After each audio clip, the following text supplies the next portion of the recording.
Okey, kelas, kita balik kepada bab 5.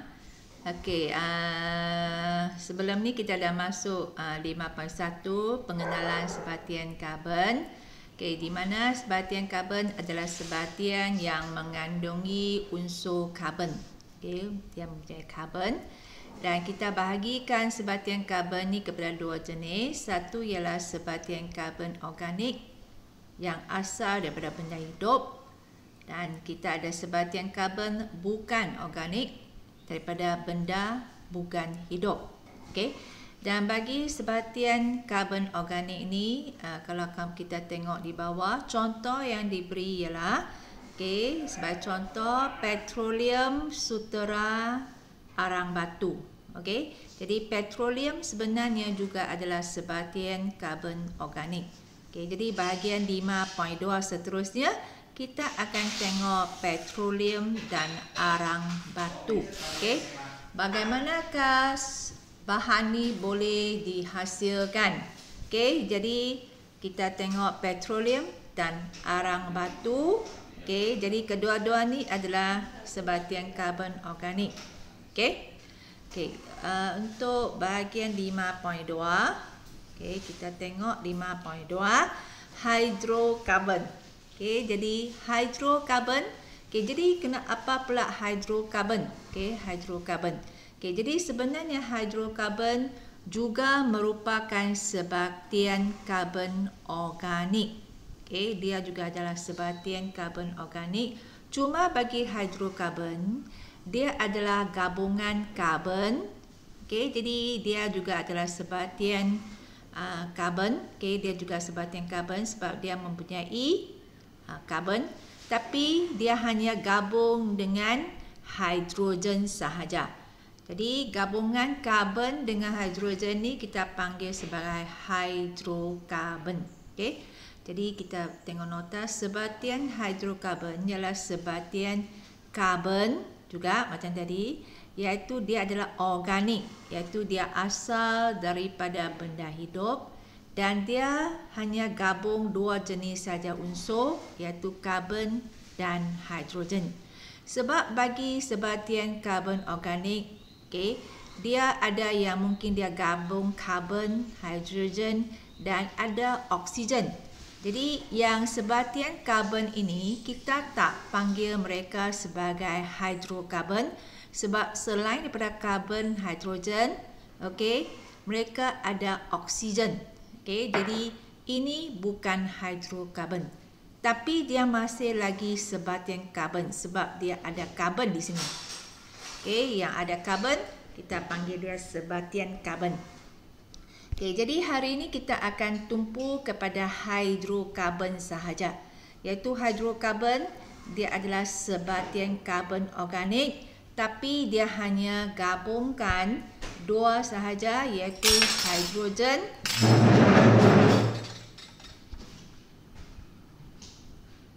dia gabung dua saja, iaitu hidrogen dan karbon. Okey. Okey, kita tengok contoh bagi hydrokarbon. Okey. Bagi hydrokarbon ni kalau kita tengok di bawah, okey, dia ada dua contoh yang diberikan, iaitu petroleum dan arang batu. Okey, di mana kedua-dua ni adalah hydrokarbon. Okey. Okay, kita tengok sebatian hidrokarbon daripada sumber semula jadi. Okay, pembentukan sebatian hidrokarbon daripada sumber semula jadi seperti raja. Okay, kita tengok dulu 5.5 iaitu pembentukan petroleum dan juga gas asli. Okay, gas asli ya. Okay, bagaimanakah petroleum dengan gas asli ni boleh terbentuk? Okay, kita tengok gambar raja yang diberi. Okey, sudut atas kita tengok kiri, bahagian ni mula dulu, iaitu hidupan laut ataupun tumbuhan laut, okey, yang sudah mati. Okey, jadi tumbuhan ataupun hidupan air sebagai contoh di sini ikan sebagainya yang mati, mereka akan tenggelam dekat dasar laut. Okey, mereka tenggelam. Lepas tu apa yang berlaku ialah waktu ada pasir, okay, semakin lama pasir tanah, kalau kita tengok sini, pasir, batu, lumpur, batu sebagainya, dia akan semakin lama dia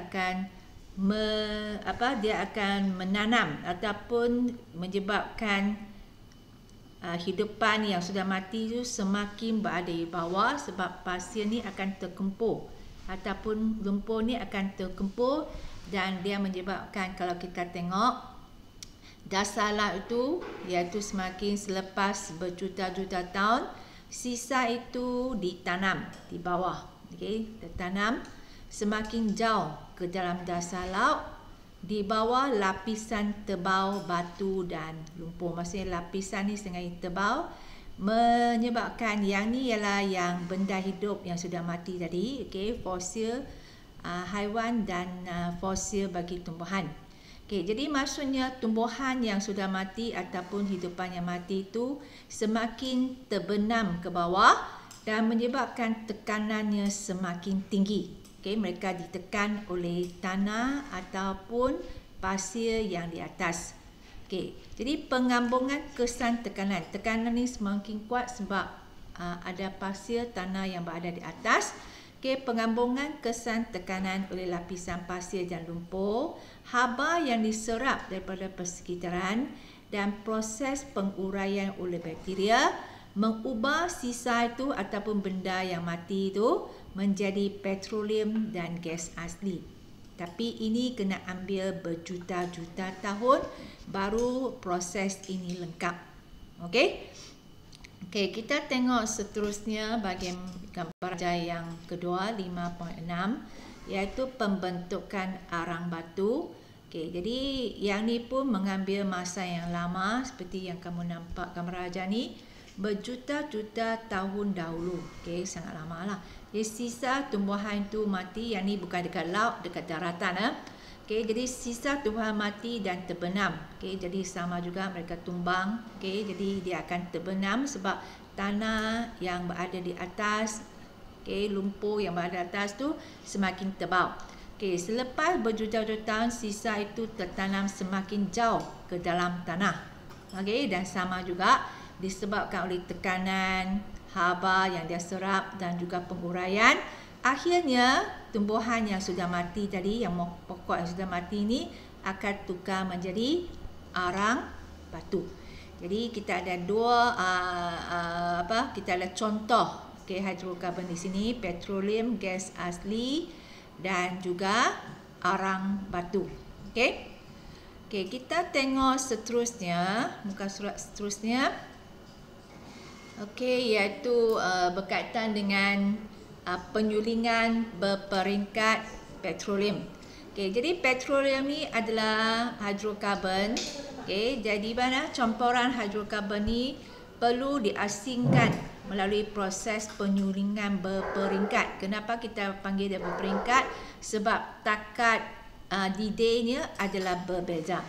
Jadi kita boleh melalui berperingkat suhu yang berlainan, takat didih yang berlainan, kita boleh hasilkan pecahan petroleum yang berlainan. Bagi sebatian hidrokarbon ni kita bahagi kepada dua jenis, iaitu sebatian karbon tepu. Tepu di sini maksudnya sebagai contoh. Kalau cikgu bagi contoh, katakan kamu nak buat larutan gula. Kamu masukkan gula. Lepas tu kamu masukkan air panas katakan. Lepas tu kamu kacau dia sampai dia larut. Lepas tu kalau kamu campur lagi gula, kamu kacau dia larut. Tapi kalau kamu semakin banyak gula kamu campur, dia akan sampai satu tahap di mana gula itu tak boleh larut lagi. Jadi ketika ni kita katakan larutan gula ni adalah dalam keadaan tepu. Maksudnya tak boleh masuk lagi lah. Macam kamu belajar, mungkin kata cikgu saya sudah tepu. Maksudnya kamu tak boleh masuk lagi. Apa yang cikgu nak ajar baru tu kamu tak boleh masuk. Jadi ini kita panggil sebagai tepu. Tapi bagi yang hidrokarbon tepu ni, maksud dia ialah, kalau kamu tengok di sini, iaitu bagi hidrokarbon ni, sebagai contoh ada C ni adalah karbon, mempunyai ikatan kovalent tunggal karbon dengan karbon, iaitu tunggal maksudnya kamu tengok satu garisan saja. Dan bagi tepi kita ada hidrogen. Dan maksudnya kalau kita tengok ni, contoh ni kita panggil ni sebagai alkana. Maksudnya dia tak boleh tambah lagi hidrogen. Jadi kita panggil dia sudah tepu. Okay, jadi ini hidrogen, hidrokarbon tepu sebab kita tak boleh tambah lagi hidrogen. Okay, bagi hidrogen tak tepu, okay, tak tepu lagi maksudnya boleh masuk lagi lah. Okay, iaitu kita tengok mempunyai sekurang-kurangnya satu ikatan kovalen ganda 2. Ya, kamu tengok ini. Yang ni garisan ni C dengan C tu ada ganda 2 di antara C karbon dengan entokarbon, ataupun ikatan kovalen ganda 3. Di sini tak ada lah. Okey. Jadi kalau dia ada ganda 3 maksudnya dia ada C, lepas tu ada 3 garisan. Okey, jadi bagi ini kita panggil sebagai hidrokarbon tak tepu. Maksudnya tak tepu maksudnya kalau kita nak campur hidrogen ke dalamnya, dia masih boleh terima hidrogen itu. Okey, jadi kita kata ni tak tepu. Okey, di mana kita boleh tambah lagi hidrogen, dan contoh di sini adalah alkina. Okey, alkina. Okey, kita tengok bahagian bawah seterusnya. Okey. Okey, jadi dia bagi penerangan di bawah. Okey, siri homolog. Okey, siri homolog. Okey, dalam kimia organik, satu siri homolog daripada kumpulan sebatian karbon tertentu yang punya sifat kimia yang sama. Okey, jadi sebagai contoh, alkana ni mempunyai bahan kimia yang serupa. Okey, ataupun alkina ni mempunyai bahan kimia yang serupa. Di mana alkana ni, kalau kita tengok alkana ni, sebenarnya dia ada satu rumus. Okay, yang kita boleh tengok bagaimanakah gabungan karbon dengan hidrogen, iaitu dia gunakan CnH2n campur 2, di mana N di sini ialah angka 1, 2, 3 dan seterusnya. Jadi bagi alkana ni CnH2n campur 2, maksudnya kalau N dia adalah 1, okay, maka dia akan jadi C 1 saja. Lepas tu H dia, sebab N ni ialah 1, ini 1, maka 2 kali 1 dapat 2, 2 campur 2 dapat 4. Okay, jadi kita ada CH4.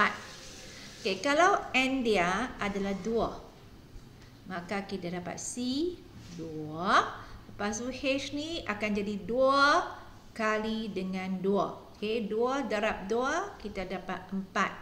Okey, 2 darab 2 dapat 4, tambah 2 kita dapat 6. Jadi C2H6. Okey, jadi semua ni sebenarnya adalah alkana. Okey, alkana. Okey, seterusnya kita tengok pula bagi alkina.